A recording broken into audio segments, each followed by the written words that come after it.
Taïwan. Europe 1, bonjour. Europe 1, il est 7h-5. La revue de presse internationale, nous sommes au Japon ce matin. Bonjour Bernard Delattre.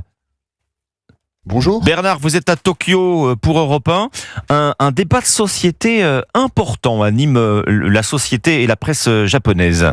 Le mariage pour tous, qui n'est toujours pas permis ici, mais tour à tour, plusieurs tribunaux viennent d'estimer cette interdiction inconstitutionnelle, contraire au principe d'égalité des citoyens. Les quotidiens de gauche Asahi, Mainichi et Tokyo Shimbun y voient des décisions historiques et fustigent le refus catégorique du gouvernement d'abolir une discrimination que ces trois journaux jugent insensée, irrespectueuse et surannée. Mais le quotidien conservateur Yomiuri, le plus lu du pays, note qu'une bonne moitié des tribunaux qui ont été saisis sur la question ont donné raison à l'exécutif. Et il répercute l'avis de constitutionnalistes qui mettent en garde contre une évolution précipitée en la matière. Quant au quotidien nationaliste Sankei, il s'indigne que l'ambassadeur américain à Tokyo se soit permis d'inviter le Japon à évoluer.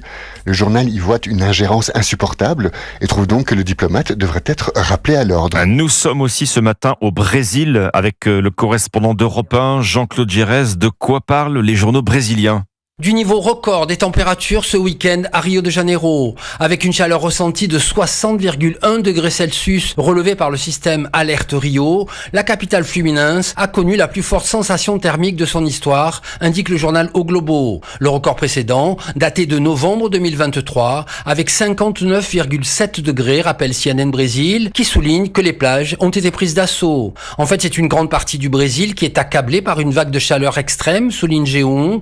Le média en ligne indique d'ailleurs que l'Institut national de météorologie a placé en alerte rouge 7 États du sud et du centre du pays. Poder 360 assure toutefois que les températures devraient commencer à baisser à partir de ce mardi, mais elles resteront particulièrement chaudes, avec jusqu'à 37 degrés attendus. Merci Jean-Claude Gérez, c'était la revue de presse internationale sur Europe 1.